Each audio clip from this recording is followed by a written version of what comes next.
As a child, I always loved the show Alvin and the Chipmunks. And as an adult, I never really understood why until I did this. From the University of Pennsylvania transgender swimmer Leah Thomas, whose continued participation in and dominance of women's swimming prompted the NCAA to issue a rule change. Now, following a vote last week, they agreed to, quote, take a, quote, sport-by-sport approach to transgender participation. Now, while deferring to the national governing body of each sport, in this case, the U.S. Swimming, for an official policy, now the NCAA deferring this policy, making only has led to more confusion. Many of these governing bodies have no official guideline at all. Meanwhile, her continued domination of the sport is sparking widespread outrage.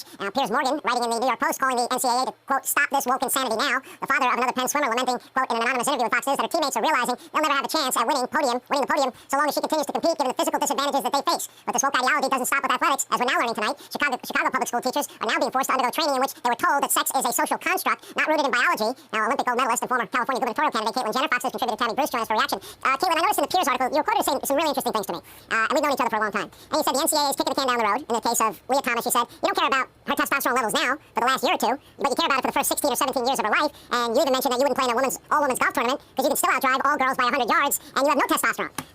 I know you've taken heat for saying that. Explain. Well, I've been pretty consistent, Sean, from the beginning. I've said that biological boys should not play in women's sports. It is just not fair. We have to protect women's sports from something like this. Leah Thomas, first of all, I respect her right to live her life authentically. Suffering from gender dysphoria is a horrible lifelong struggle. And every story is different. Let me tell you, Sean, I know that one. And I respect her right to do that.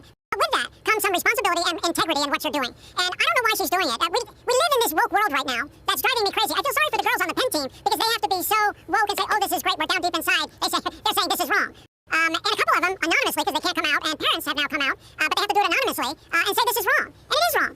And I'm very disappointed in the NCAA. They did kick the can down the road. But we have to deal with this issue. We have to protect women's sports. They've worked so hard for equality. Look at Title IX. For years, they finally got it through. I love women's sports. We have to protect it. And by the way, Piers Morgan was saying, I want nothing but tolerance, fairness, equality for all transgender people. People wouldn't go through the lengthy physical, emotional turmoil if they didn't genuinely feel they were trapped in the wrong body and sexuality. I mean, I think that's a pretty thoughtful column. He'll probably be attacked for it, but he's saying straight up that pretty much what Caitlyn's saying.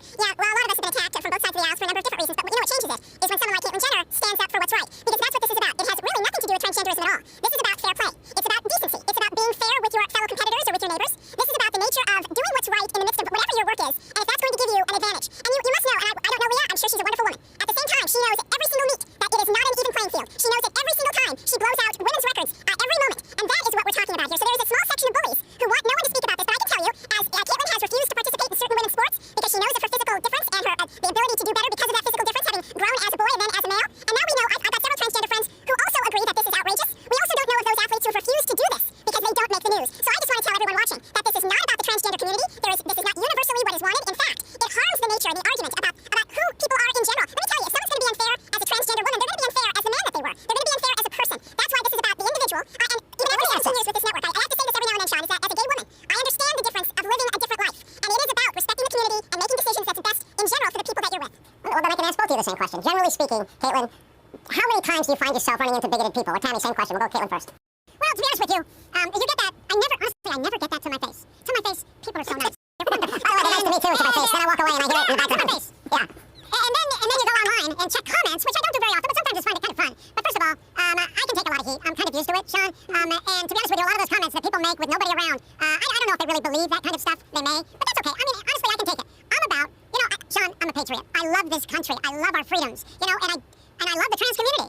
But we have to do what's fair, and we have to do what's right. So, Leah Thomas grew up as a biological boy. A couple of years ago was on the male swim team. A couple of years of, hormones and testosterone depressants doesn't change a lot of things. Hands are big, cardiovascular system big. You see pictures, her back is huge. She can run. I mean, she can swim really fast, and it's just not fair. It's not fair. I want to really look into this.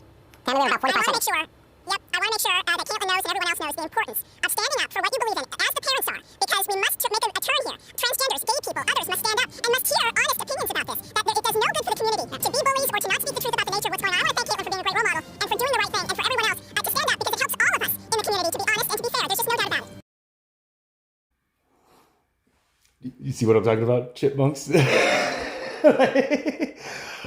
I got all of that. Were you able to process all of that too? Amazing.